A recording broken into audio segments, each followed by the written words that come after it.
Kathy Connor remembers her daughter Kelly like this. She was so full of life. She never met a stranger. She always had a smile on her face. Always the little girl, but yet the little tomboy too.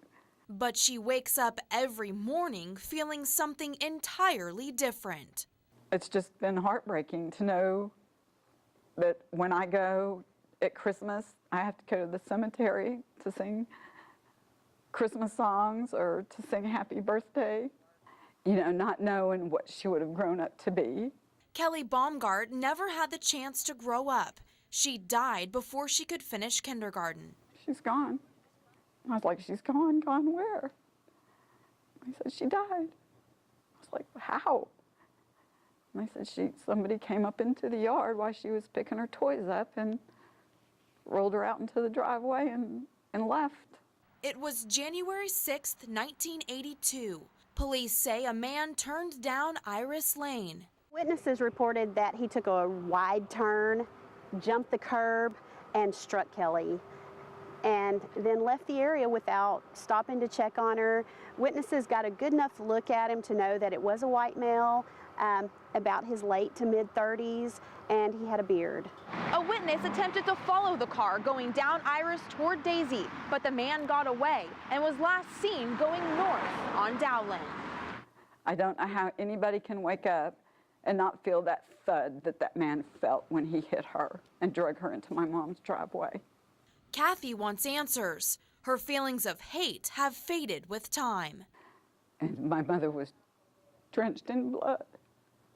And I knew then that she was gone. And, you know, I relive that day every day.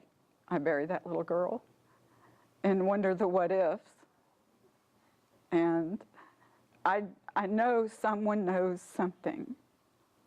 If they would just come forward and say something is all I ask. A mother asking for something, anything, so the next time she looks at the simple belongings that were a part of her daughter, she can know the questions that have lingered for decades have been answered. In Beaumont, Lindsey, Kovacevich, KFDM 6 News. From the Beaulieu Broadcast Center, you're watching KFDM 6 News at 6 in HD. My feelings changed as in I had a little relief that I wasn't going to have to go through this another day. 30 years of questions of wondering who struck and killed her 5-year-old daughter have ended. Kathy Connor finally has answers about the hit-and-run death. Good evening, I'm Kelly Phillips. And I'm Bill Leger. Thank you for joining us tonight. KFDM News spoke with Kathy Connor only about 2 weeks ago about the unsolved death of her 5-year-old daughter, Kelly Baumgarte. Investigators say that coverage and years of persistent police work helped generate a tip and information that solved the hit-and-run death. 6 News reporter Lindsey Kovacevich provides details of the breakthrough and reaction from Kelly's mother and officers who've worked the case nonstop since January of 1982. It's over, little girl. We can all move on. Kathy Connor visits her daughter's grave at Forest Lawn Cemetery, but this visit is different. Now she has the knowledge of who ran over and killed 5-year-old Kelly Baumgarte on January 6, 1982. I always felt like I was out there explaining to her that I was going to do my best to find out who did this, and that the community we lived in was doing their best. But now I feel like I can just go and be with her and visit and be calm. 30 years of grief and questions, and the truth has finally emerged. Connor knows that John Roy Loop was driving his brown sedan when he took a wide turn down Iris Street and struck and killed little Kelly. Loop died of health problems on October 30th, 2001. I was furious. I was furious that I didn't get to look him in the eye. But then again, I was glad that I didn't have to do that. An anonymous tip helped police solve the case just days ago. According to our witness, he never parked his car in the garage until the night that the fatality happened. Came immediately in, shaved his beard, shaved it all off. He just sort of stayed in the house, never come out for over a week and a half after this occurred.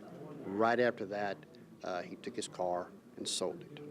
Loop lived in the same neighborhood as Kelly and her mom. Police say those who knew Loop became suspicious of his behavior shortly after Kelly's death. A statement was made that he was asked, did he do it? The witness said that he said she's gone. There's nothing we can do about it now.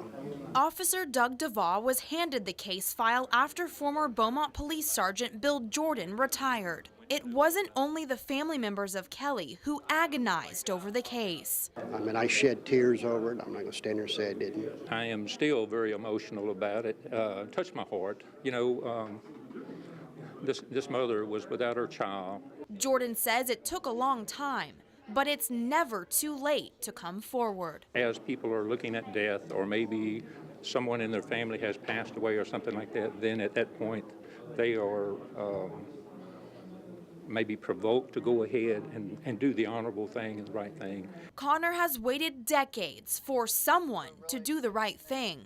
I'm grateful, but I want to know why. Why did that take that long? Still, Connor is happy she can come visit her daughter's grave with a sense of relief. She's at rest. Thank you. Thanks to officers and the community that showed love and concern for a little girl who never had the chance to grow up. In Beaumont, Lindsey Kovacevich, KFDM 6 News.